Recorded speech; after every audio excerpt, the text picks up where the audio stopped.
태종은 문과 무를 모두 다 갖춘 왕이었습니다. 이방원은 조선 27명의 왕 중에서 유일하게 과거 시험에 합격한 왕인데 이는 실제 아버지 이성계에게 무척 큰 자랑이었습니다. 고려 말 과거 시험이 있긴 했지만 실제 더 크게 작용했던 건 가문이 어디인지가 더 중요했기 때문에 개인이 가진 능력보다는 태출이 가장 중요한 시대였습니다. 이성계는 동북면의 실력자이긴 했지만 개경의 기득권 가문이 아니었기에 아들 이방원의 과거 급제는 정치적으로 이성계에게 많은 도움을 주었습니다. 그러나 이방원은 왕자의 난을 일으켜 이성계와 둘째 부인 사이에 있는 아들들을 모두 죽이자 부자 관계는 완전히 틀어졌습니다. 이후 정종이 동생 방원에게 왕위를 양보하겠다고 하자 이성계는 화를 내며 자신의 고향인 함흥으로 돌아갔습니다. 조선 시대는 유교 사상을 기반으로 두었기에 이복 동생들을 죽이고 권력을 장악한 이방원은 명분을 위해서라도 태조 이성계에게 인정을 받는 게 중요했습니다. 민심을 고려한 태종은 이성계를 한양으로 모셔오기 위해 여러 번 관리인 차사를 보냈지만 태종을 용서할 수 없었던 이성계는 차사들이 올 때마다 돌려보내지 않고 모두 죽여버렸고, 이때 생긴 말이 심부름 간 사람이 답이 없을 때 쓰는 함흥차사란 말이 생겼습니다.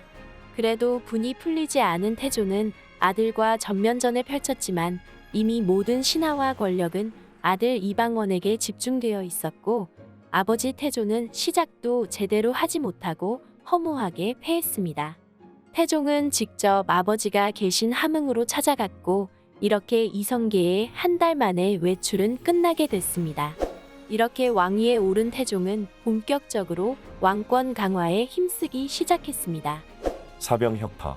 이후에 일어날 반란이나 쿠데타 자체를 미리 방지하고자 왕자의 난을 일으켜 승리로 이끌어준 사병을 제일 먼저 혁파시켰습니다.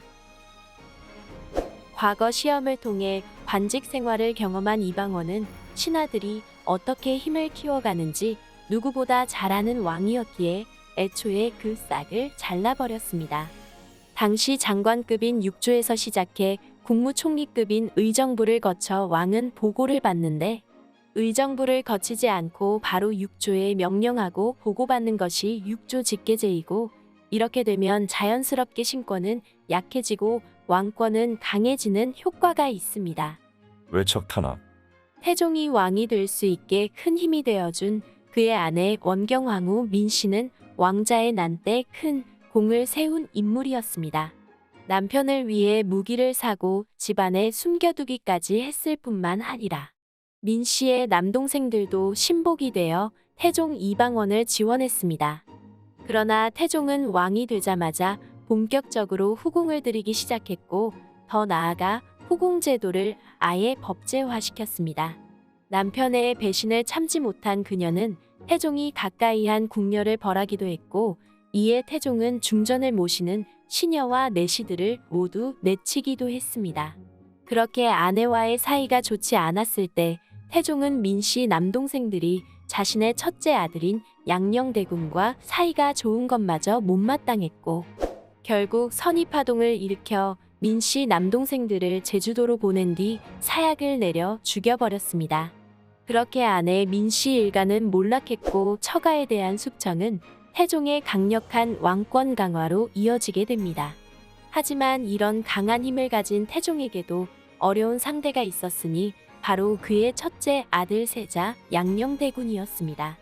태종은 자신이 쿠데타를 일으켜 왕위에 올랐기에 아들만큼은 정통성이 있길 바랐지만 이런 아버지의 뜻과 달리 아들 양녕대군은 최고의 망난이었습니다.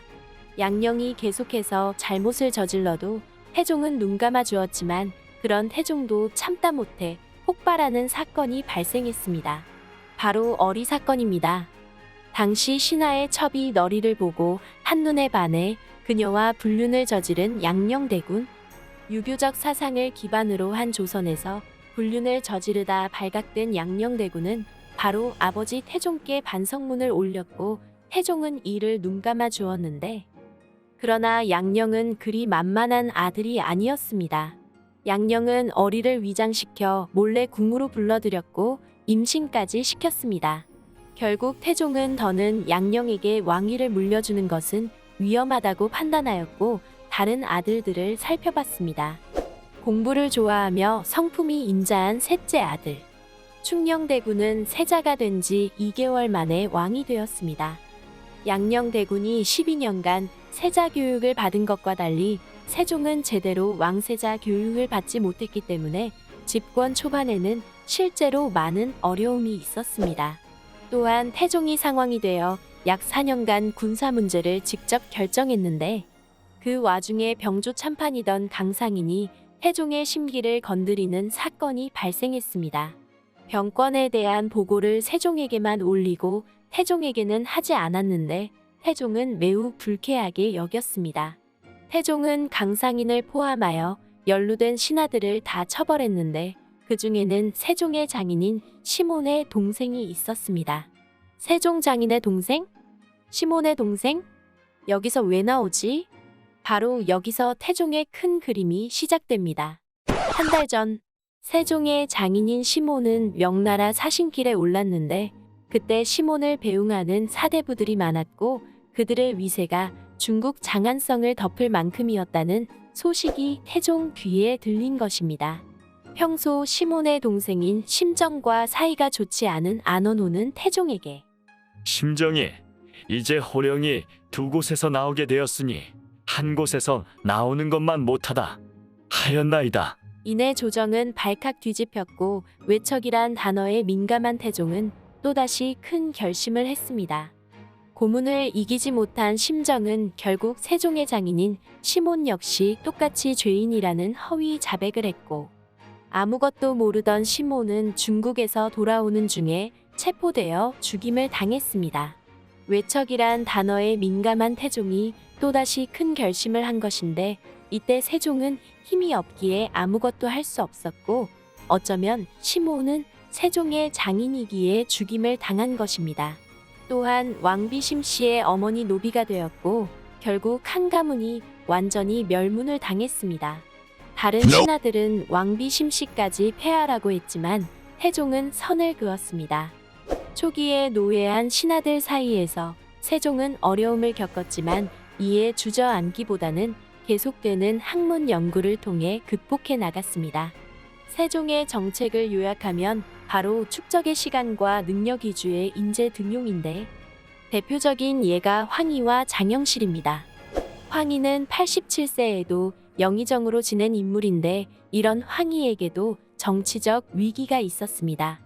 태종이 양녕대군을 패출시켰을 때 황희가 반대한 것인데 반대한 이유는 양녕대군은 장자이므로 만약 양녕대군을 패출시키고 다른 왕자를 왕위에 올리면 후대에도 유사한 일이 일어날 수 있다는 것입니다. 결국 태종의 분노를 산 황희는 경기도 교화로 유배되었다가 다시 세종 때 상왕으로 물러난 태종은 황희를 다시 부를 것을 세종에게 부탁했고 세종 또한 이를 받아들였습니다. 여기서 바로 세종의 그릇을 알 수 있는 면목인데 앞장서서 자신을 반대한 인물을 다시 임용한 것입니다. 사실 황희에게는 정치적 고점이 있었는데 그의 사위 서달이 아전을 구타하여 죽였고 이를 무마하다가 발각된 것입니다. 또한 매관매직과 뇌물수수 사건으로 곤욕을 치렀는데 그런데도 세종은 황희를 곁에 두었습니다. 황희는 자신이 옳다고 생각하면 주저하지 않고 자신의 의견을 주장할 줄 아는 관료였고 오랜 국정 경험을 통해 나오는 안정감은 그가 가진 최고의 장점이었기에 세종은 황희를 신뢰했습니다. 장영실. 15세기 과학기술에 중요한 역할을 한 인물이 바로 장영실입니다. 장영실은 세종보다 앞선 태종 때 이미 실력을 인정받아 발탁되었는데 문제는 그의 신분이었습니다. 장영실의 어머니는 기생 출신이며 아버지는 원나라 소왕주 사람이었기에 장영실의 신분은 노비였습니다. 하지만 세종은 능력에 있어 신분은 중요치 않다고 생각했고 심지어 장영실을 중국으로 유학 보내 선진 기술을 배우는데 아낌없는 지원까지 했습니다. 그리고 장영실은 이런 세종의 믿음에 보답하기 시작했고 세종 5년 노비 신분에서 벗어나는 것을 시작으로 종 3품까지 올라갔습니다. 장영실의 최고의 발명품은 자경루인데 자경루의 뜻은 스스로 쳐서 울리는 시계라는 뜻입니다. 자경루 발명 이전에도 앙부일구라는 해시계가 있었지만 반드시 해가 있어야만 시간을 알 수 있었기 때문에 날이 흐리거나 비 오는 날에는 전혀 작동하지 못했습니다. 그런데 자경루는 이런 앙부일구의 단점을 보완해서 만든 것인데 해가 없어도 물을 이용하여 일정한 시각에 종이나 북을 쳐서 시간을 알려주는 것입니다. 자경루는 하루에 12번씩 종을 쳐서 시각을 알려주었는데 12지의 동물 모양으로 나타냈습니다. 이처럼 세종은 개인이 가진 능력이 국가 정책에 반영되어 백성들의 삶이 나아질 수 있다면 신분이 천민이든 자신을 반대한 반대파라도 모두 포용했습니다. 그러나 세종에게도 어두운 그림자가 있었는데 즉위하 내에 큰아버지인 정종이 죽고 정종의 3년상이 끝날 때 어머니와 아버지 태종이 잇따라 승하했습니다. 효심이 가득한 세종은 엄격한 유교적 법도에 맞게 장례를 치렀는데 100일이 넘는 곡과 36차례가 넘는 제사를 참여했습니다. 또한 세종은 계속해서 업무량을 줄이지 않고 쉼없이 공부하고 토론을 했는데 결국 몸에 이상 신호가 나타났습니다. 세종은 20대에는 두통과 이지를 앓고 30대에는 풍병과 종기, 40대에는 백내장, 당뇨, 전립선염, 방광염을 앓았습니다. 특히 당뇨병은 절대적 안정을 해야 했지만 세종 말년에는 세자인 문종에게 섭정을 맡기고 마지막까지 훈민정음 창제를 위해 모든 걸 다 바쳤습니다. 세종은 즉위했을 때 자신의 세력이 없는 상황에서 준비 없이 왕이 되었지만 이후 끊임없는 공부와 인재 등용을 통해 자신에게 부족한 점을 계속해서 채워나갔습니다.